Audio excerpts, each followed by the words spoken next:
Salut et bienvenue dans les aventures de Betty. Donc aujourd'hui on va parler d'un sujet qui me tient à cœur, ou plus exactement au ventre. On va parler d'angoisse et d'anxiété, parce que en ce moment c'est un petit peu mon lot quotidien. Donc voilà, je vais plus précisément parler de ça par rapport à la fin des traitements. Donc la différence entre stress, angoisse, anxiété, je ne suis pas psychologue, pas psychiatre, je ne travaille pas dans ces domaines-là, donc le peu que j'ai trouvé sur internet, c'est qu'en gros un stress est toujours attribuable à une cause précise, à peu près, tandis que l'angoisse et l'anxiété, c'est quelque chose d'un petit peu plus diffus. Des fois, on peut trouver la source, mais parfois non. Alors la différence entre les deux est assez mince d'après ce que j'ai pu trouver. Donc en gros, on peut faire des crises d'angoisse. L'anxiété serait un petit peu plus chronique, mais l'un comme l'autre sont définis comme étant un mal-être diffus avec parfois des conséquences physiologiques. Donc quand on est en sueur, quand on a la boule au ventre, quand on a mal au cœur, tout ça, quand on... Enfin, vraiment tout, le cœur qui palpite ou quoi que ce soit, tout ça, plus parfois des problèmes de sommeil, des ruminations, de la fatigue psychologique, physique aussi. Enfin bref, tout un panel de jolis symptômes qu'on adore tous et toutes ressentir. Donc personnellement, je vais utiliser le mot angoisse et anxiété indifféremment, parce que comme je vous ai dit, j'ai trouvé que peu de différences. Et voilà, et ceux à qui ça plaît pas, bah c'est pas grave, c'est moi qui décide, c'est moi qui filme. Voilà. Donc comme toujours, je n'ai absolument pas préparé cette vidéo, je n'ai pas de script, je n'ai rien. Et je ne compte pas faire de coupure et de montage, on va dire que c'est une façon de filmer un exercice de style. Bienvenue dans les aventures de Betty. Donc je dis souvent que j'ai l'impression que je ne réagis pas forcément comme tout le monde. Après, tout le monde est unique et particulier, et voilà, il n'y a pas que moi qui ne réagis pas comme tout le monde, je pense que c'est un peu le cas de chacun, on fait tous et toutes comme on peut.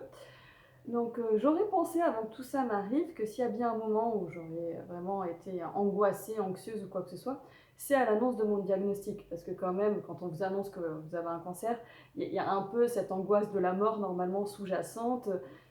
C'est souvent là que les gens ont une réelle anxiété, angoisse comme vous voulez. Ça n'a pas été mon cas. J'ai ressenti plein d'émotions, hein, notamment la tristesse ou quoi que ce soit. Mais vraiment, l'angoisse et l'anxiété, pas tant que ça. Alors oui, la veille où on me pose le devis, léger stress ou quoi que ce soit, oui, bah, pareil, le jour de la première chimio, un peu de stress, un peu d'appréhension plutôt, mais pas vraiment cette boule au ventre persistante, pardon, ou ces idées qui revenaient de façon... Vous savez, c'est les idées qui viennent dans votre tête sans que vous les ayez invitées et qui restent gentiment, et qui vous font des scénarios d'ailleurs si on accorde, que vous n'avez pas du tout demandé. Et ben en fait, tout ça, je ne l'ai pas ressenti à l'annonce ou quoi que ce soit. Je me suis trouvée dans un environnement très sécurisant, très sécuritaire, où vraiment tout était cadré. On me disait où je devais aller, ce qui allait m'arriver, tu vas avoir tel ou tel truc, ensuite tel examen, tel bidule, tel rendez-vous à telle heure et tout. Je veux dire, mon agenda était ultra cadré et c'était d'autres gens que moi qui prenaient ces décisions-là. Moi, je n'avais qu'à aller aux endroits où on me disait. Et en plus, comme j'ai commencé par la chimio, je sais que j'ai dit plusieurs fois, mais je pense que mes neurones en ont pris un sacré coup, mes capacités de réflexion cognitive, tout ça, tout ça. Donc c'est vrai qu'en fait, non, pas spécialement d'angoisse. Donc je ne dis pas que c'est pas normal de ressentir de l'anxiété à ce moment-là. Non, je trouve que c'est plutôt mon comportement à moi qui n'est pas normal. Mais ça, on en reviendra dessus une prochaine fois. Mais voilà. Puis je suis un peu tête de mule comme beaucoup de gens dans ma famille, donc j'avais décidé que ça allait bien se passer, en tout cas le mieux possible, et qu'en effet j'allais faire ce qu'on allait me dire, et que voilà. Et donc j'étais plus dans cette optique-là de vivre le mieux possible les traitements.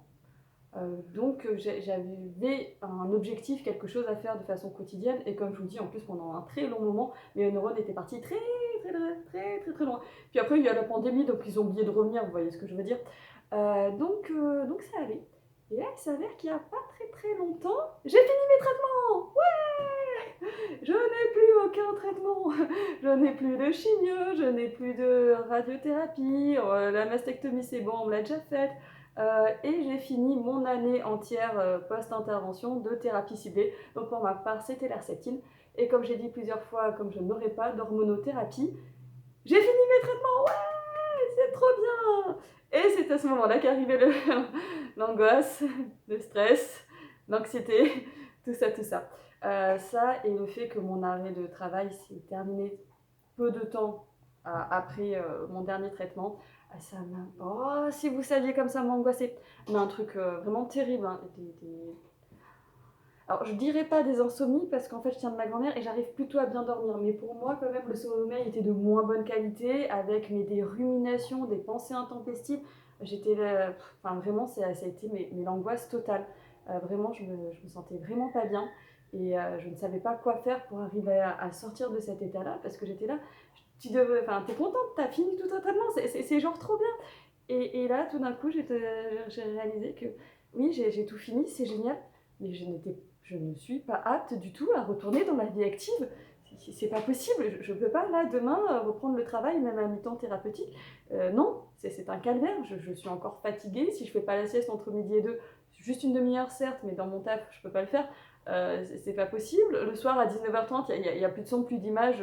Non, non, non, non, comment vais-je faire pour retourner au travail? Je n'ai pas encore les capacités de mémoire qui sont entièrement revenues, ni de concentration.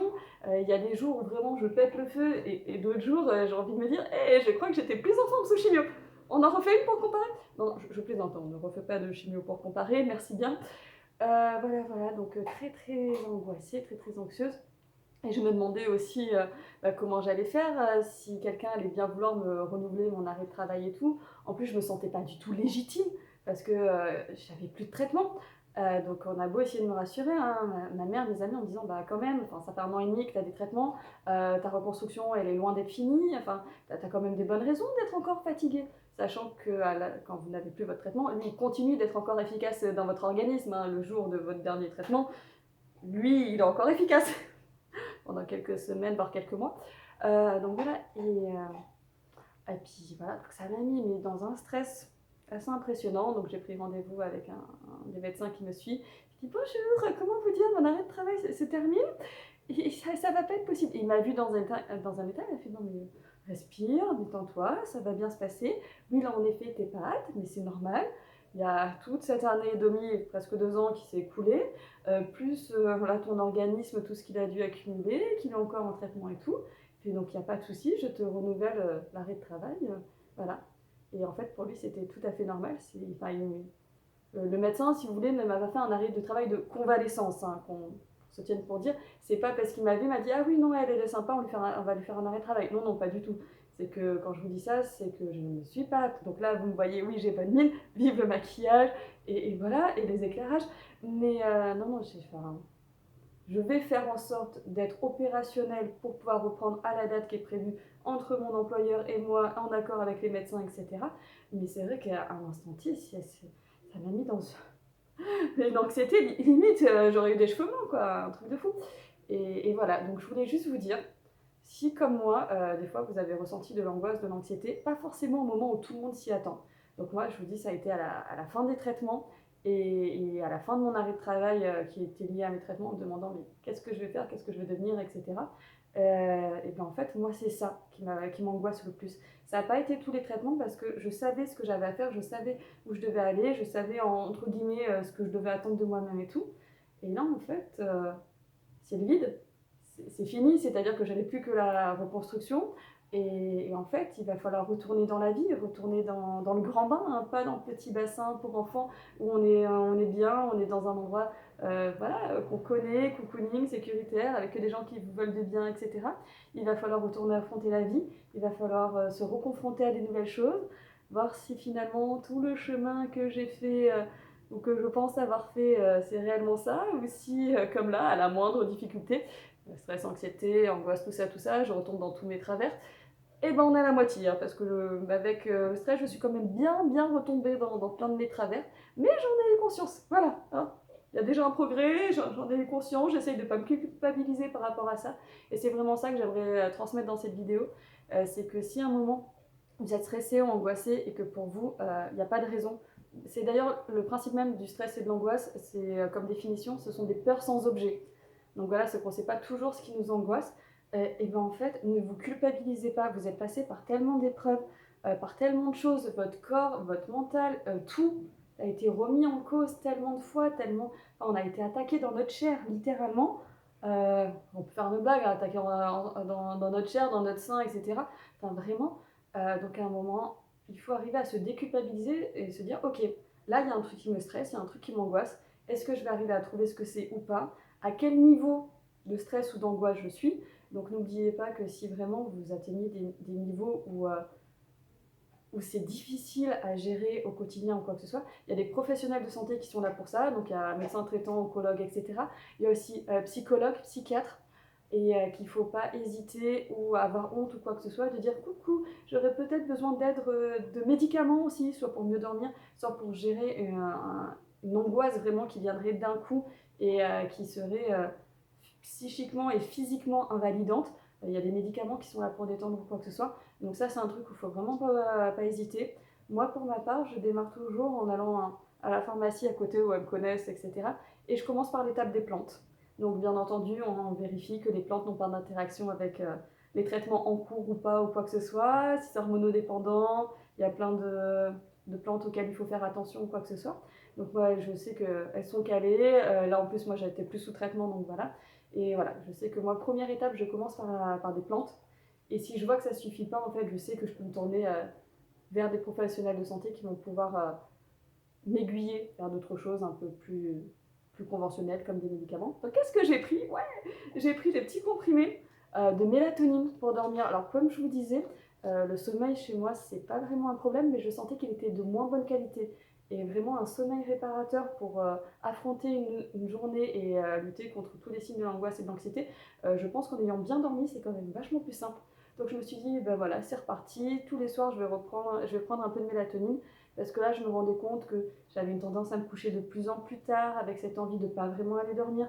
Le lendemain matin, de me lever de plus en plus tard, avec cette envie de ne pas avoir envie de se lever du lit, se dire ah, pourquoi faire, non, finalement, c'est bien de rester sous la couette. Donc je ne vous dis pas de ne pas faire de grasse mat, mais moi je sais que ça, ce sont des signes, tout comme le fait que je me mettais à manger sans avoir faim, en grosse quantité ou pas, etc. Mais vraiment cette compulsion, juste parce que le sucre adoucit la vie tout simplement et me provoque cet effet de calme instantané, mais ça je le sais. Et tout d'un coup je me suis dit tiens c'est marrant, j'ai vachement plus de fringales, ou ah tiens c'est bizarre, je croyais que j'avais encore des paquets de biscuits dans mon placard il y a 2 jours. Oui, j'en avais encore il y a 2 jours, là il n'y en a plus. Donc voilà, donc ça, tout ça pour moi ce sont des signes. Donc je me suis dit tiens, de la mélatonine pour dormir, c'est pas une mauvaise idée. Et je me suis pris ce petit spray. Donc là c'est le Rescue. Et en fait ce sont des fleurs de bac. Alors lui il y a de l'alcool dedans. Je sais qu'on m'a dit qu'au cas où il y avait une version aussi avec des fleurs aussi apaisantes sans alcool dedans. Donc c'est génial en fait, c'est un petit spray de pchit sous la langue. Et ça, j'ai testé quand j'avais, vous savez, ces petites boules qui vous prend dans le ventre, et qui dit ouh, c'est nerveux là, au niveau du ventre, etc. Ça va pas du tout. Et ça m'a fait un bien fou. Donc ça agit au bout de quelques minutes et ça m'a détendu. Franchement, ça m'a fait redescendre vraiment ce taux d'anxiété, ce taux de stress, d'anxiété, d'angoisse, appelez-le comme vous voulez. Ça m'a fait redescendre et ça m'a permis de me dire non, en fait, ça va.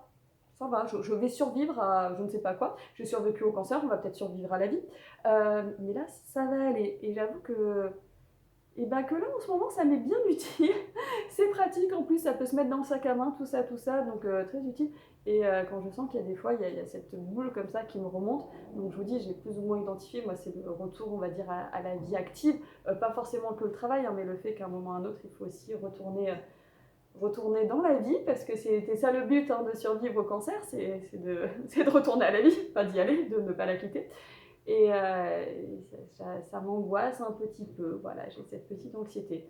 Donc je suis en même temps très très contente, hein, on est d'accord, d'avoir fini mes traitements, très très contente que voilà, normalement tout va bien, j'ai eu mon PET scan de dernier traitement, tout va bien.